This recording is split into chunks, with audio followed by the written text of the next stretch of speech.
Sa panahong ito, ang aktivista raw manggugulo. Walang ginagawa kundi magreklamo. Pero totoo ba yan?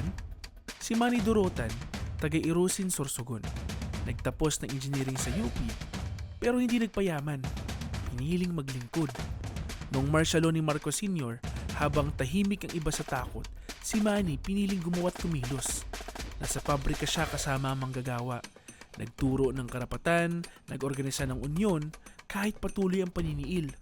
Dahil sa panunupil sa Maynila, lumipat si Manny at ang kanyang kabiyak sa Bicol, hindi para magtago, kundi para tumulong. Tinulungan ng mga magsasaka at tumindig laban sa militarisasyon. Sa ilalim ng diktadura, mas piniling maging liwanag. Noong 1983, pinaslang siya ng militar sa Basud, Camarines Norte. Walang laban, pero matindi ang tapang. Umaalab ang pagmamahal sa kapwa't sa bayan. Kaya noong November 30, 2016, idinamba na si Manny at iba pang mga makabayan sa bantayog ng mga bayani. Hindi gulo ang aktivismo. Ito'y pagmamahal sa bayan, sa katotohanan at sa dangal ng tao. Wala na si Manny Dorotan, pero ang paninindigang iniwan niya, buhay sa bawat laban. Ang aktivismo ay pagkilos para sa kalayaan.